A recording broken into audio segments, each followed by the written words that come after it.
now I'd like to welcome Leon Gerard Vandenberg, CTO of Solara, to the stage.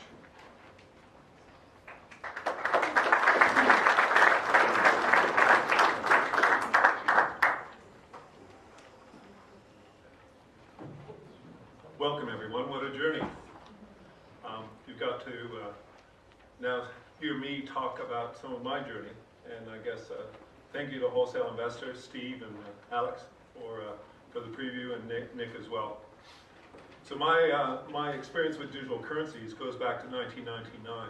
I created with an Adelaide team of cryptographers a US dollar smart card called Navy Cash. We deployed US dollars on a Navy ship, and we took all the coins off the ship, turned that into a virtual currency, all managed centrally. Digital currencies have been part of how, I guess, I look at systems, and I'm a systems design engineer from Canada. I like to look at things more holistically, and certainly this journey with regulation and the overstep and being involved early in the space means you've got some battle scars you've got to wear, and wear them proudly. I was doing Bitcoin mining when Dominic Caruso set up the Bitcoin Capital Fund. It was a capital fund for $50 million. In Melbourne, we tried to do that, and then the GST ruling came in, which meant that no real business could be set up here. We also set up another couple companies working with Dominic, and this journey of trying to make possible a digital currency that had crypto features and was secure and also an ethical type of asset class. So this is what Solara is. Solara is a clean energy blockchain. We fractionalize solar energy off a solar panel. Now, what is abundant in Australia is solar. Solar energy is a beautiful asset class. It's ethical. We need more of it, and we need it at a strategic price for communities. And so this is a win-win-win for people that can be solar punks. Solar punks is the coin that I would like to phrase, get it into your vernacular. This is our meme or our theme for our token sale. You can be part of this asset class. You can own a token that secures solar energy into your wallet. And this also is a signal to the man that you're not really happy with the current power price. Solar punk really is this vision for a positive sci-fi future, not the dystopia that you'll go to the theaters for. We have an abundance here, it's just not distributed equally. So what does Solara do? We put a smart card chip on a solar panel, and we synthetically create blockchain math as the energy comes off the panel. Every panel makes a little heartbeat, like an EKG of math. So we produce blockchain math by producing green energy. And that little bit of math and data set accumulates up into being a quant score for solar farms. It's a way to rate a solar farm, just like you have a Moody's rating.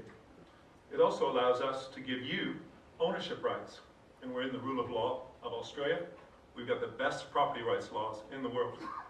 So a piece of virtual token can be your ownership of a solar farm. And this is really, really interesting when you start looking at crowdfunding and bootstrapping solar for solar communities. So what have we done? We've been working for 20 months. We'd like to do two things now that the regulations have kind of caught up, and we have a window to do two things. We're going to do equity and token at the same time. The equity play will be a crowdsourced equity fund. We will do this with a partner we're in discussions with on market to allow Joe Public to own a piece of solar as an equity parcel. People that would like to be more exposed to the crypto side of the world can also participate in a private sale or a public sale for our token as well. So we're in the current round right now today for private discussions. Andrew Bald over there has a license. Put your hand up, Andrew.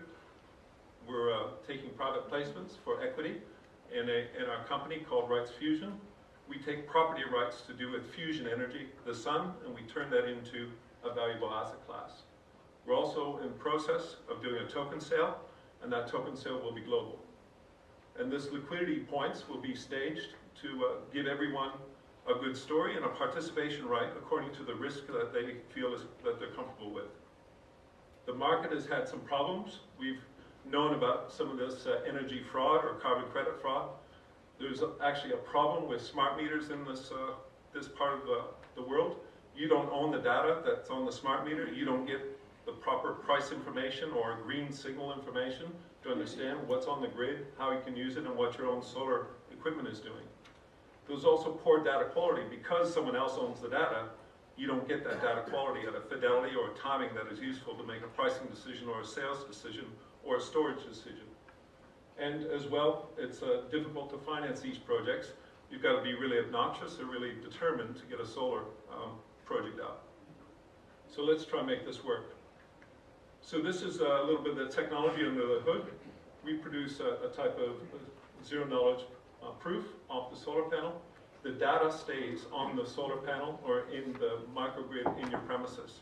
We don't take advantage of your private information. We just provide a mathematical proof that that information is there. We create a type of market for that data set. The electrons that your solar farm makes has to be settled locally. I can't export electrons to Japan, but I can synthetically create a type of carbon credit off of the solar farm. And that solar farm can trade that credit globally. So here's a little bit of the tech under the hood. This is the stuff that I do in my engineering life, which is embedded systems, smart cards, and making little things that do math very quickly.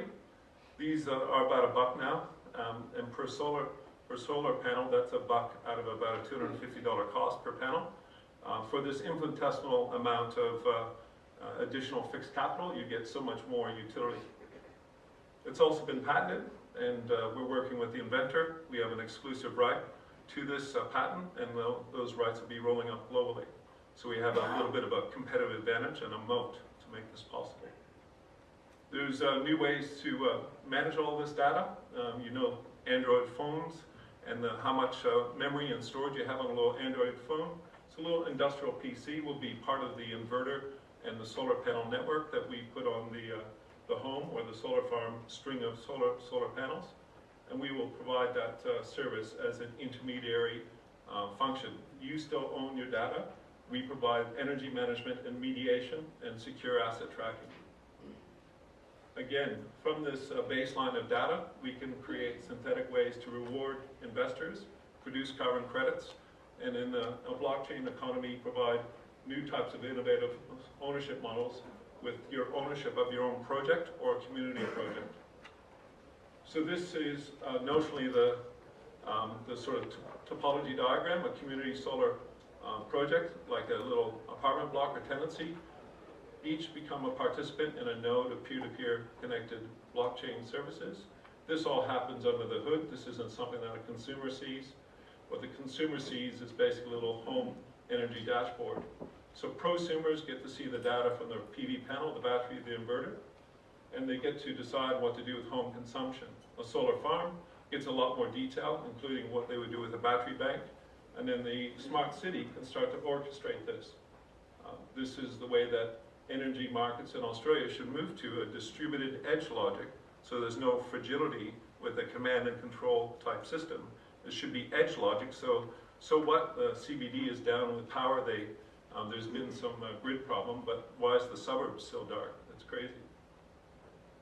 We're working with very strong and very experienced partners called the Energy Web Foundation. Gavin Wood, who co-wrote the Ethereum blockchain with Vitalik, has really created something called the Energy Web Client. It's based on Parity, and under the hood, if you want to talk to me about that, we can go a little bit further. There's some advantages, and you're welcome to read more detail with our white paper. And Alex is giving me a hurry up here. So we have to take a little strategic step. Proof of installation, proof of existence is really this sequence of how the chip on the panel works. Then we have this concept of proof of fusion. Instead of using proof of stake, our hypothesis and thesis is that with proof of fusion, we can stop the gaming and the fragility of proof of stake networks by having the data off the network sensors as part of that solution. We then would be moving our solution to support community currencies and green assets. So we have a little token economy. On the left side, we turn on the electron asset, and that little system redeems a SOL token for turning on the infrastructure, much like a smart card set-top box works. The smart card turns on the set-top box. And on the right, you have to put the SOL token at risk or at stake to be involved with our data market. So I'm just going to say the tokenization is a real enabler. The SOL token enables the infrastructure, and then you redeem your SOL token for a project asset token for participation to be a solar punk. That solar punk initiative allows you to then have a yield token, and that's the one that will be regulated. That's the one that will be registered. That's the one that the lawyers need to have a type of purview on. Again, the token sale is pretty typical, 10% for the team. There's some very good services and advisors on our mix, and the community also gets supported. And from there, there's a little bit of a competitive matrix, and please come and have a look at our stand. We're here all day, and I don't want to go over time. Respect the other participants today. Thank you.